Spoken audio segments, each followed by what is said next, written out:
What's up, everyone? Welcome to Unmasked, where things are discovered, uncovered, brought to the light, and made known. I'm your host, Lamar Barrett, coming live to you from PG County, Maryland.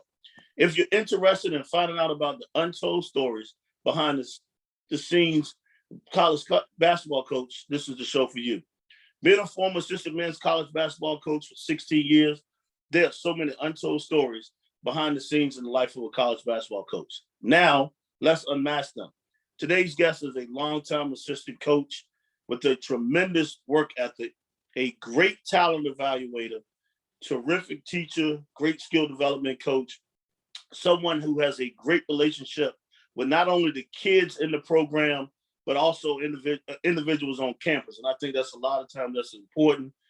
Smile is infectious. He's a authentic, real guy. So you'll know that there's nothing that he's going to tell you everything. You're going to know everything about him. He's not going to fake anything.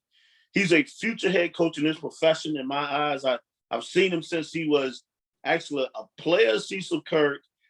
I'm sorry. I'm going to take that back. A player when he played at Cecil Community College. I'm thinking about Duty Lewis, and I know. A player at Cecil Community, and then also when he was a coach in the community. So we'll go back to that.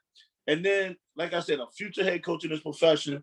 He's a St. Croix, U.S. Virgin Islands native, and that moved to Wilmington, Delaware in high school years and attended high school.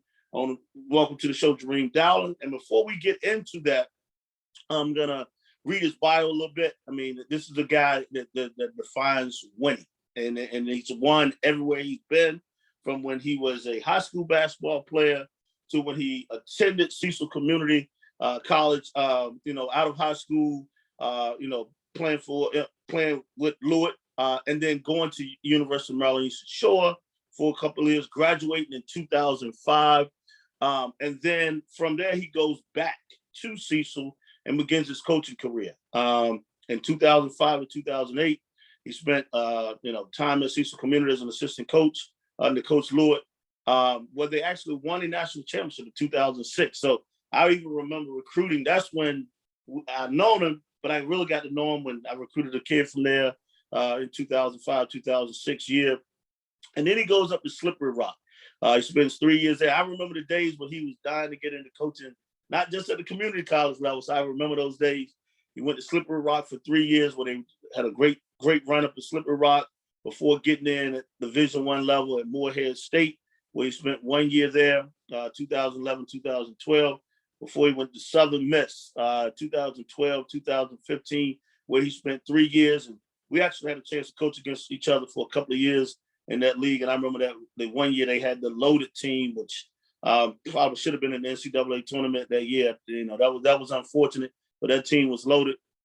And then he goes to comes through high school, and he coaches at Scotland Performance Institute. He was the head coach for 1 year before jumping right back into business at Arkansas State, where he spent one season. And then for the last 4 years, they've done a tremendous job at North Texas, where he's an assistant coach since 2017. And also along with that, all that winning at each one of those stops, he's also been he's worked with the international level as well, where since 2007, he's with the Virgin Islands national team. So, I mean, this guy is nonstop. Like I talk about his work ethic, but this is a guy I've been dying to get on this show for a long time. We had some mix up for a long time. He definitely was on my priority list. But I want to welcome to the show a guy, man, I've been knowing, 18, 20 years now. I'm going back. Welcome to the show, Jareem. How you doing? I'm good, man. Appreciate you having me, Lamar. Appreciate it, man. It's a pleasure to be on here. Like I told you before we start recording, I was in my feelings. I didn't get a call, but you did hit me, just on a number I no longer use, So I appreciate you having me on here, bro. Yeah, thank you, man. And look, man, we're up here to get unmasked. This is what it's about. So we'll get right into it. Now, you jump in, and it doesn't matter whether you were at Cecil. It didn't matter when you first went to Slippery Rock or Morehead. This is something I always like to ask. Like, there's no handbook to being a college coach, and it doesn't even matter what level that is. Tell me about your first day, first week, first month after things are done with human resources and orientation, especially when no one gives you direction. You think you know, but you don't know. Talk about that. I mean, man, my first job was Cecil, working for the legendary Bill Lewitt, who helped molded me and hundreds of other young men, who had no business being a scholarship player or even being in college, for that point. It was different, man. You said it best about not having a script book, like it wasn't a manual to follow. It's like, basically double Dutch. You had to just figure it out, and Coach Lewitt was not gonna hold my hand and show me how to do things. I had to like see where help was needed and give help without help being asked for. And it was different for me because I got right out of playing and got right into coaching. So I think the first struggle was dealing with players that's pretty much close to the same age as me, and getting them to understand I'm not their buddy, but their coach, and I think that was the most trying thing for me when I first started, because the first 2 weeks, the fellows were sizing me up like, who he think he coaching, because I look like them. At the time I was in shape like them. And, they just, it was a growing pain, but it was worth it, man, to get into the profession and give back to people like Coach Lewitt and so many of my other coaches have done. No, that's awesome. And that's what, like you said, you were young, like fresh out of it. But that's how much he thought of you to hire you at that young age and put you in that position. So, always, like you said, legendary is right with Coach Bill Lewitt. Recruited. We all know that's the lifeline of college athletics. You have to have good players, or really good players. You have to have kids that are good people. And then you want to have kids who are good students. And good students doesn't always mean they have to be an A student. Sometimes Sure. They might be a B student. But you got to have people who actually care about wanting to get a degree. They're going to go to class. They're going to do the right things. Those are the ones you want in your program. Because if those three things go well, it makes your job easier. Coaching basketball, that's what a lot of times people don't understand. Like, that's 10, 15% of the job. Like, everything else is what you have to deal with. So talk about your best and worst recruiting stories you might have had over the year. And when I say worst, it's not always like it has to be a bad thing, but like, what's best or worst over the years that you like look back and said, oh, that was a great job we did? Because everybody knows that you work together as a team, or yeah, we missed out on that kid because we didn't do this. Or talk about that, man. Best and worst recruiting stories. Man, it's probably unfair to all the other kids I've recruited or have recruited with staff, but I got to go with Javion Hamlet, as the best and the worst recruiting story. Our entire staff invested in Javion his first year out of Motlow Junior College. We all thought that we were getting him. He verbally committed to us softly, while he was here on his visit. And we all thought we were getting him. And all the way up until he tweeted that he was going to Buffalo, we all thought we were getting him. I mean, it was heartbreaking for our staff because we all invested into him. And we just knew we were getting him. And I think my best recruiting part that my coaching staff allowed me to do in that scenario was he was having knee surgery. Okay, it was an early morning knee surgery. You know how surgeries are, they're early in the morning. So I asked my head coach, Grant McCaslin, could I go to his surgery? He's like, yeah, sure, if you want. So I went. I was there with him in the weight room before he went into surgery. And I was there in the hospital when he got out of surgery and woke up, and we still didn't get him, So like, I wanted to show that we cared more than basketball. It was supposed to be a really serious knee injury, but we still were committed to him, you know, as far as wanting him in our program and willing to go through the rehab with him to, you know, get him back to full speed. And we didn't get him, you know, and then he went to Buffalo, left Buffalo, went to probably a top 3 junior college in the country, Northwest Florida. And, you know, everybody in the country is recruiting him, you know, highly touted. He's playing with Chris Duarte, who's a big time player out of Oregon. I think they had like 7 other Division I players. And the head coach, you know, he told me straight up, you're wasting your time. You can't get this kid. So, you know, me being who I am, I said, you entitled to say what you want, but I'm going to ask the kid, though. And I asked Javion, I said, look, are we wasting our time recruiting you? And he was like, no. And our staff continued to recruit him. Their staff didn't really respect us because they were like, you're wasting your time. You got Greg Marshall, you got St. John's, you got Arkansas, you got all these big boys coming, and we ain't sexy. We're just a Honda Accord, you know what I mean? And, you know, I asked Javion, I said, Javion, you're not going to hurt my feelings. You can't do any worse than what you did the first time when you said you were coming and you tweeted out that you was going to Buffalo, okay? So you can't do any worse. If I can't recruit you for here in North Texas, let us know. And he's like, no, recruit me. So we stayed in there. Our other assistant, Matt Brower, had went to see him a couple times doing Hutch, and the head coach said to Matt Brower again, like, what are y'all doing? You're wasting your time. All these big schools are here for him. Like, what are you doing? And he was like, look, man, we're just doing our due diligence. And we end up getting him, and he ended up taking this program to a whole different height. You know, we were looking for a driver, meaning somebody that can continue to drive the program in the right direction. But he ended up being a pilot, man, and he took us off, you know. So the rest is history. So that's my best and worst case recruiting story.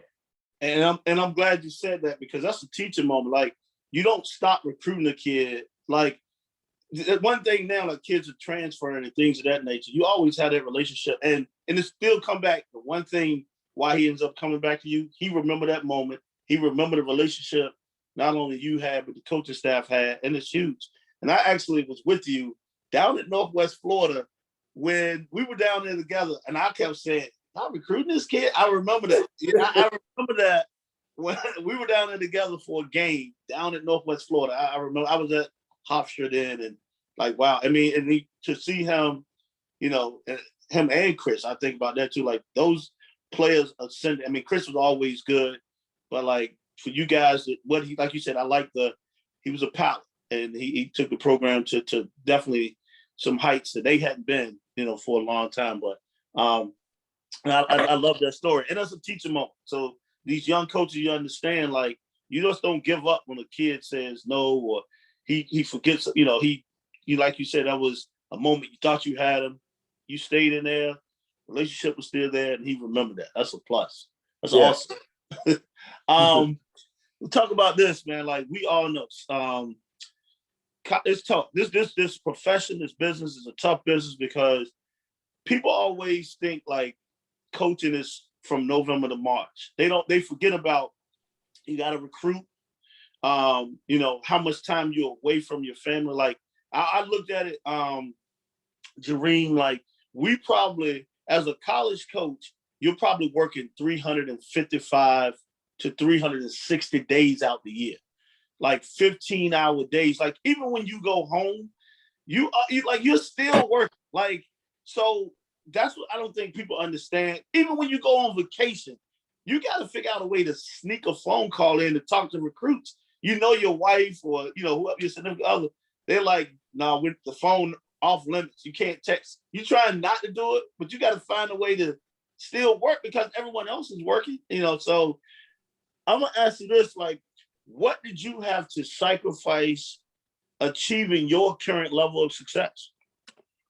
Man, this time with people that I love, you know, from family members to now my wife, my daughter who lives in Baltimore, Maryland. I live in Texas. this past week was the first time I was ever able to get her to Texas, So that was a big week for me, like my assistant, associate head coach, Ross Hodge said, he's like, yo, you've had a hell of a month, conference champs, NCAA win, and you're getting your daughter for the first time ever, like in Texas. So it was just sacrificing for the people you love on a daily basis, family memories, Christmas, Thanksgiving, birthdays, you miss a lot being a college coach. And to piggyback off of what you said, about going on vacation and all those type of things.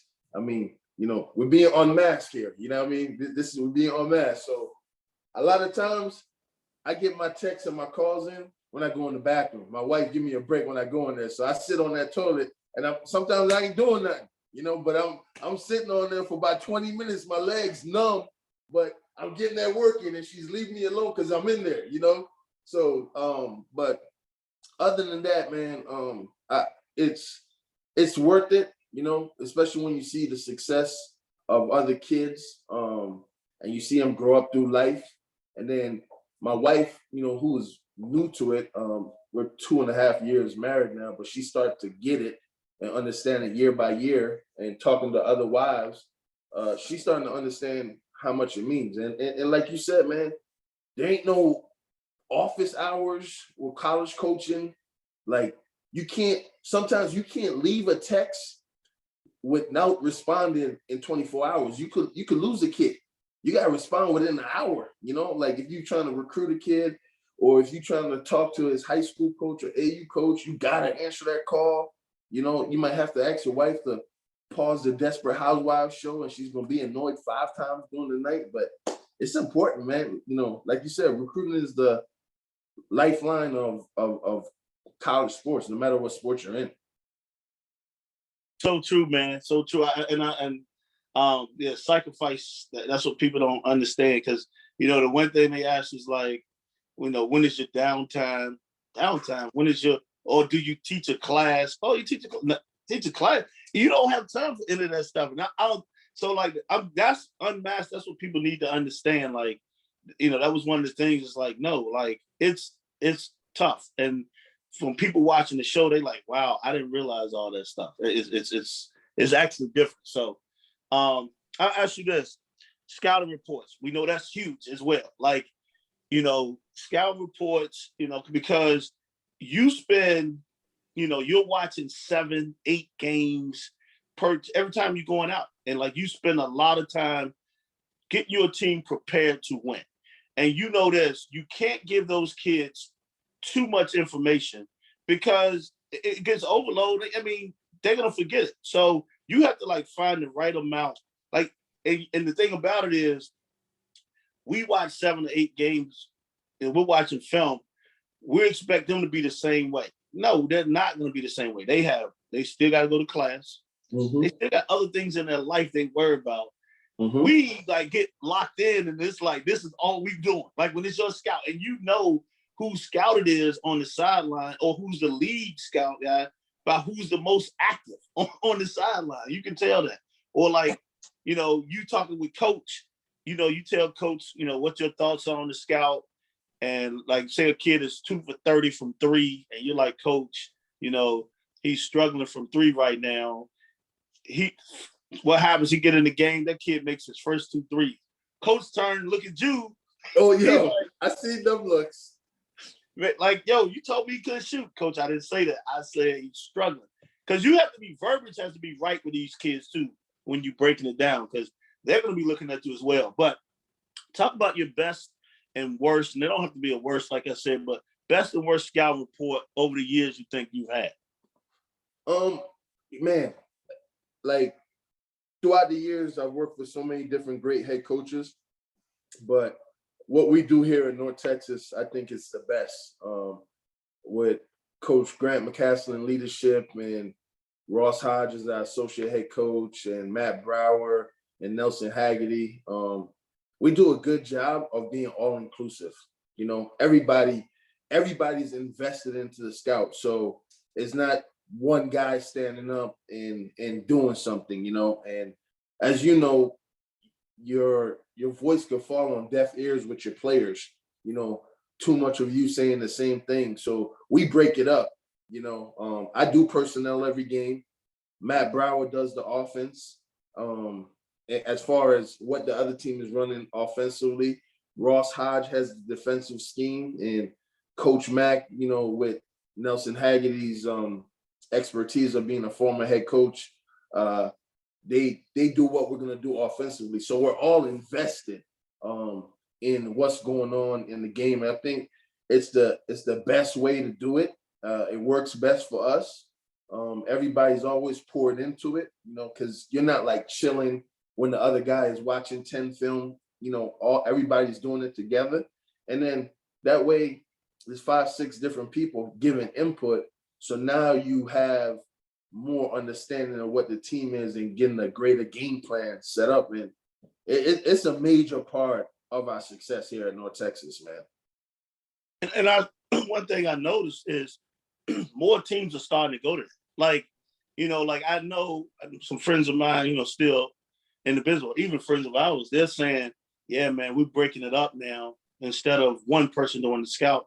So, once one person do it and people find out about it, it becomes, and everybody, they decide to do it. But no, that's some really good stuff. Everyone stays engaged. That's the one thing, like, you don't want to, like you're on the road, you come back and it's like, you have no idea what's going on. Yep. So no, I actually love that. I'm gonna ask you this: like, biggest challenge you think you've experienced since you've been a college coach? The biggest challenge I faced being a college coach. I don't think I faced any, honestly, other than the year doing the NCAA investigation at Southern Miss, being out for a year and coaching prep school basketball. I didn't see it as a challenge. I saw it as an opportunity to better myself and better prepare me to one day potentially being a head coach, because at Scotland Performance Institute with, my two former players, Josiah Whitehead and John Valeriano, who's an assistant coach at Slippery Rock now, I was able to do a day-to-day management of the whole operation. So you get to see what 6 inches to the right feels like, you know what I mean? Like, where everything got to go through you, you got to sign off on this. So I really don't think I had any challenges, man. I think everything has been a blessing. Everything has been great. I wouldn't change anything. I went to Tennessee with the head coach from Southern Miss. I got demoted there. And then I went back to Southern Miss and within 3 weeks as an assistant. So, I mean, nothing really fazed me, man. I'm just an island kid, living out a dream in this big land of America and with all these opportunities. So I'm good. That's great to hear. That's great to hear. And like I said, I've been knowing you, since your early days. And the thing about it is, like, I use the word real all the time, authentic, because that's what you are. You come in, you're smiling. When you walk in, everybody knows who you are, because your thing is you're gonna speak to everybody. You're gonna say hello, and that's speak to everybody that I rock with. That's true. That's true. Yeah. That is true. That's true. So I'm gonna ask you this question: do you ever find that there are things about you that people misunderstand? What are they? I really don't care if they misunderstand me. It's not people's it's not my job for people to understand me. It's my job to love who loves me. It's my job to care about those who care about me. It's my job to pour into the people that I rock with and the people that pour into me. I don't worry about that. As you can see, I got my chains on. Like, this is my culture. This is my culture. I know I'm not trying to be a rapper. No, I'm not a drug dealer. This is my culture, where I'm from in the Virgin Islands. You express yourself by wearing jewelry. You want to shine and feel good about yourself. And You know, my dad teased me all the time and tell me my chains are too small. He wants my chains to be bigger, you know, So like, I'm not concerned about people understanding me, because the people that understand me knows that I love them and I love what I do, and I love the people that are around me. And if I'm able to have a relationship with you, it's going to be authentic, so I'm not worried about the outside noise. That's the one thing I always respected about you. Authentic, always. So like that, you don't turn that off for nobody, which I love. We're educators. We're educators, man. Like you coach basketball, but we're still educators. That's what we do. You're always teaching. Like, what do you try to teach your players besides basketball? Because I know you do a great job. Like, you do a great job court-wise, but I think your presence even more, like the stuff that you teach them off. Because I've heard you say some things before. So what do you try to teach? Yo, you about to steal somebody's job at ESPN, man. Because these questions is fire. Man, that's a great question, bro.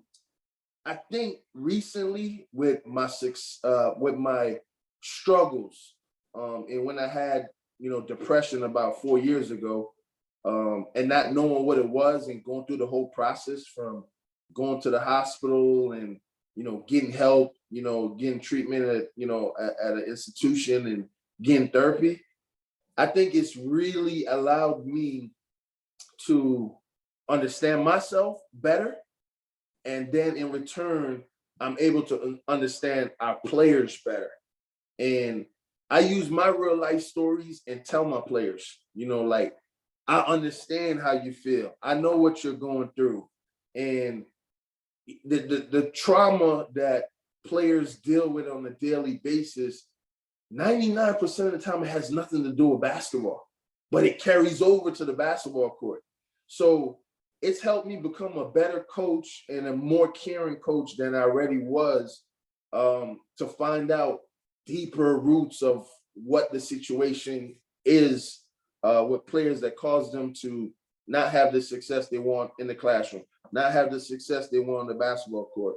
So I would say just dealing with my own depression and the struggles of that has helped me to look at my players through a different lens, not basketball, but just the mental aspect of it, and finding out the triggers and things that can cause them, to react a certain way, because I've been through it. I went to a hospital. I was in the hospital for 3 weeks, getting help, that I needed. And I'm not embarrassed or ashamed to say it, because so many people like to be the tough guy. And trust me, I feel like I'm tough, but even a tough man need help sometimes, And I was fortunate because my guardian, Rosalind Tolson, and her son, George Tolson and Charles Tolson, looking out for me when I was going through that serious phase. And shout out to my head coach, man, Grant McCaslin. He stuck with me doing it. 99.9% of college coaches would have let me go in that situation.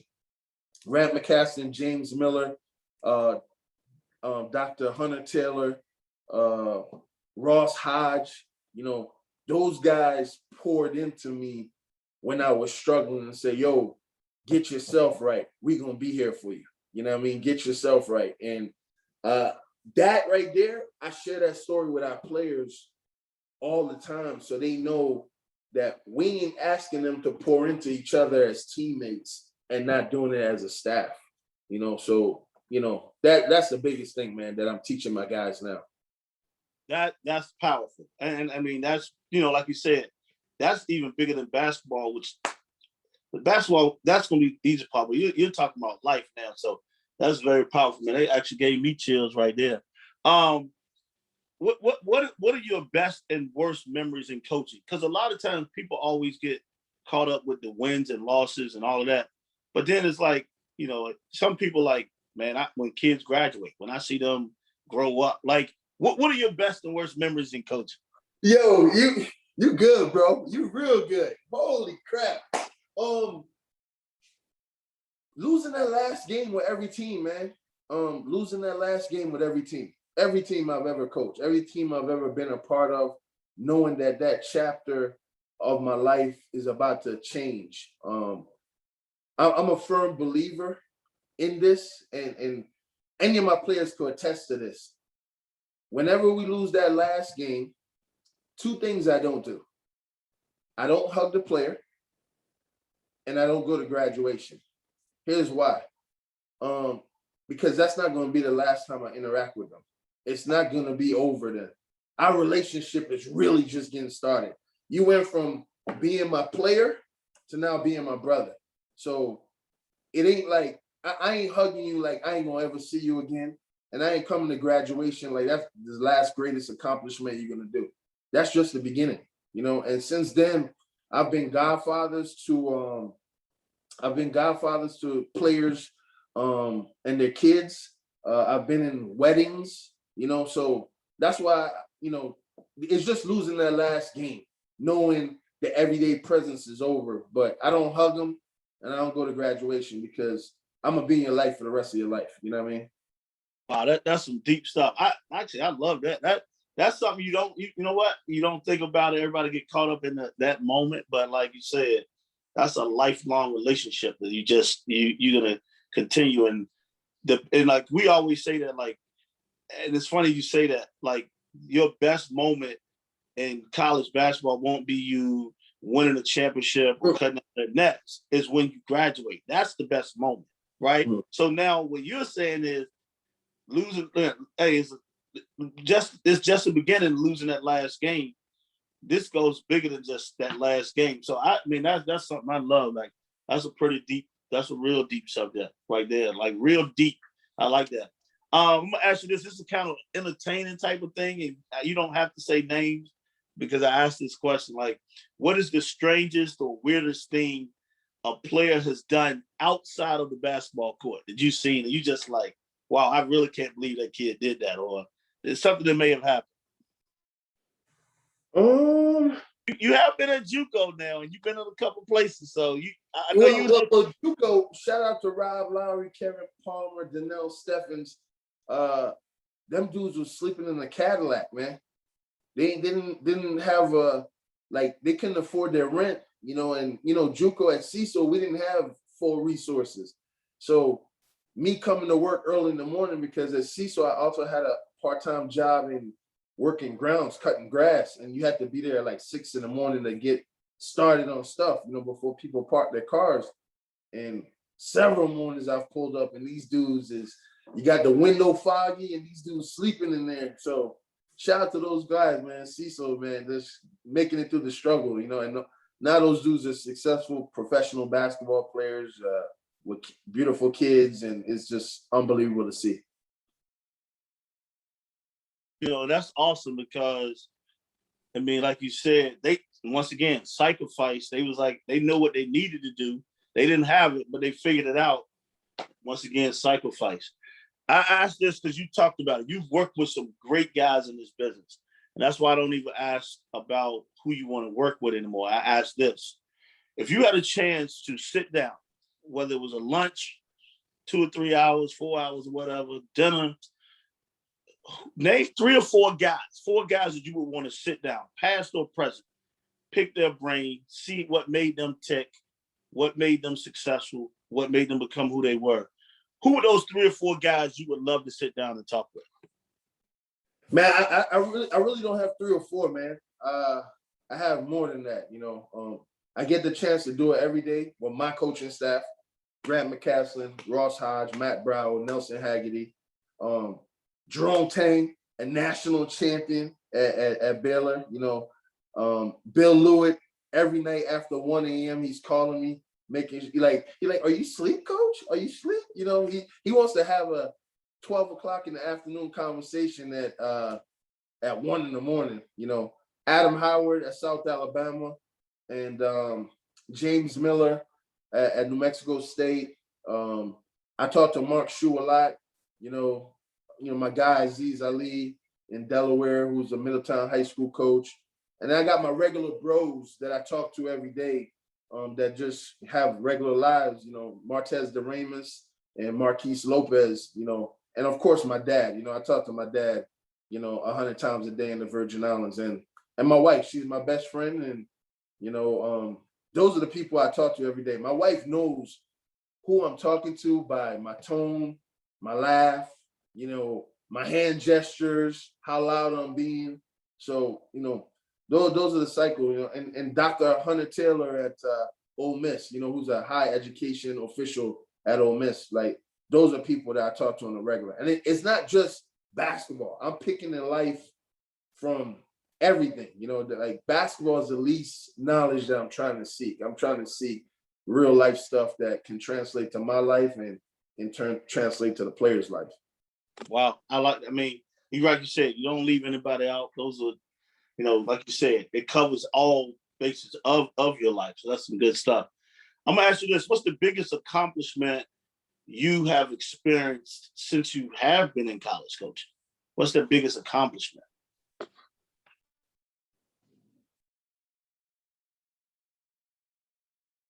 Being able to keep a job, man.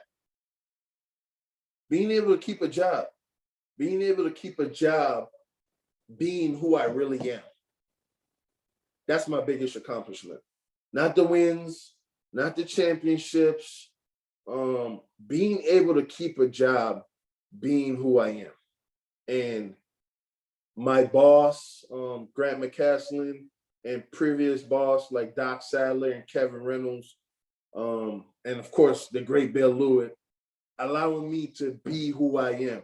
I think that's the only reason I have success, and I think it's incredible to be who I am and not have to wear a button up and have my shirt tucked in every day, and like just being able to be out who I am is my greatest success in college basketball.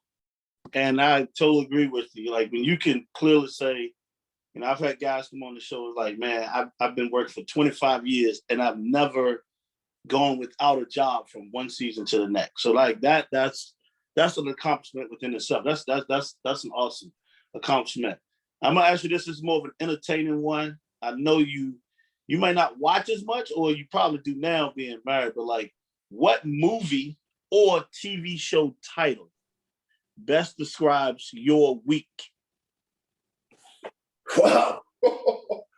Oh, you're gonna laugh at this one. I'm a huge TMZ guy, man.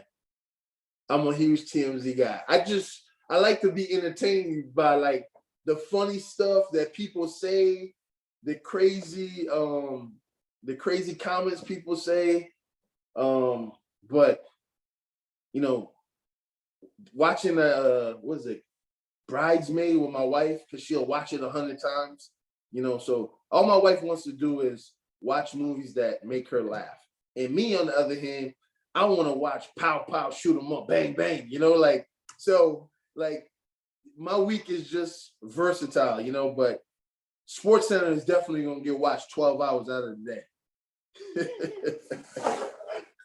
I like that. But no, you said TMZ because if y'all don't know Jareem, and you want to get to know more, you need to follow him on Instagram. Like his Instagram lives, he's TMZ within itself, because like he goes around to the players and the coaches, and like it's like it's TMZ. Like like and it's entertaining. Like to me, I just like watching it to see, when you talk to the players, or like, you might walk into the players' room and it starts and stuff like that. So I enjoy that. So if you get a chance, you need to follow him, because he is hilarious, and it's TMZ. That's all I'm saying. What's your favorite word or phrase that you like to use? Like you use probably often. Yes, Lord. When it's something good, when it's something that we should be grateful for. Don't talk my head off. Because players like to tweet and post and all these captions about what they're gonna do. Don't talk my head off. Show me. And then when it gets hard for them, I always remind them, you said you wanted to be one. You said you wanted to be one. So it's time to buckle up now. when you just ran like 10 line drills and you looking like you about to quit. I'm reminding you, you said you want to be one. You signed that dotted line now. So don't act up now. I like that. I like that. You said you want to be one. I like that. Hey, what's the best piece of advice you've ever been given?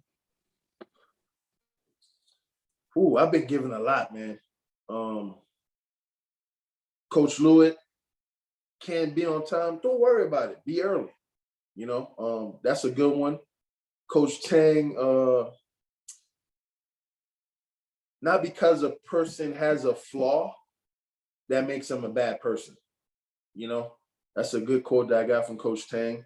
Of course, the great Bob Marley, open your eyes, look within. Are you satisfied with the life you're living?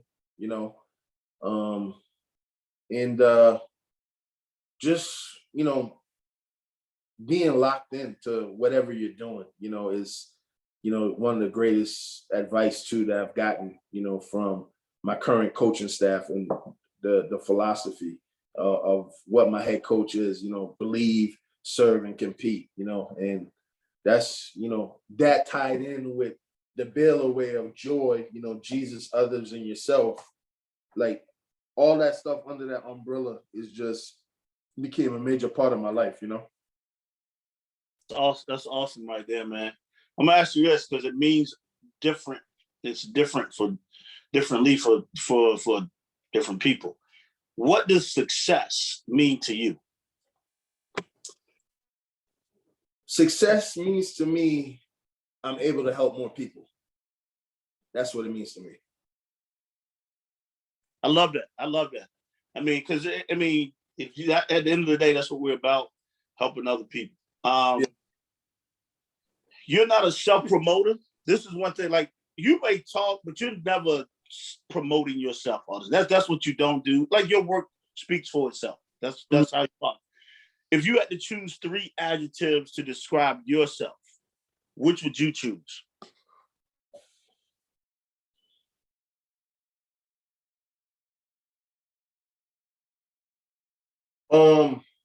It's something I live by, and it ain't 3. It's Natty, Natty, natural, true to yourself. You know, and that's a part of the Rastafarian culture, you know, of just being a natural person. So I think people, when they talk about me amongst each other, they're all gonna say the same thing because I don't treat the janitor different than I treat the AD. I believe that. I definitely believe that. What qualities do you value in people with whom you spend time? Character, man. Character, how they love their family, how they love their kids, how they are when adversity hits. Just great people, man. I tweeted something that came to my heart yesterday. Like I had like a little mini Kanye moment. And, you know, I know a lot of young people, they're chasing titles, they're chasing money, and they're chasing levels, you know. And, you know, a lot of this came from Jerome Tang and Ross Hodge. I'm gonna give these 2 the credit, and Adam Howard too, because he checked me one day when I was bickering to him. Just being happy working with good people, you know, because that weighs more than any amount of money or any amount of titles that you can gain while in this profession. Because if you can work for somebody or work with people that think about your family like they think about their family, you're gonna be good. You're gonna have a great career. You have a great working environment, and you're gonna be able to spend time with your family. And I have that here at North Texas. Yeah, I could tell. You definitely could tell that with you in North Texas. I'm gonna ask you this, and I think you mentioned it earlier. You mentioned his name. It's probably gonna be more than one because you. But I know I heard this one come out. What person and or event has had the most influence on your life? I gotta say, Coach Lewitt, man. he was the first to believe, man. You know, I committed to him as Cecil before he even offered me. he always tells me that. He's like, Coach, you committed. I didn't even know if I wanted to take you. You know, and he was the first to give me a chance in junior college coaching. When I asked him, I told him I wanted to be a coach. The first thing he did was look for better situations than Cecil for me. And he found me grad assistant jobs. He found me operations jobs all over, housing, board, meals, and all that. All I wanted to do was work for him. And the fact that he hired me after working with the same staff for 13 years and added me to the mix really helped change my life, man, because I was able to work from the ground up and appreciate everything that I've gotten since then, you know? Yeah, that's some great stuff. Man, like, I mean, you talk about it. Okay, so he had Coach Lewis, like you said, that's 18. You were 17, 18 years old, and he still plays a huge role in your life today. That's it. I like to end with this question, and I like what you said earlier. You like the path you've been on. You have no regrets. You don't want to change anything. But I ask you this, knowing what you know now, what would you tell your young self or younger self to prepare for as an assistant coach?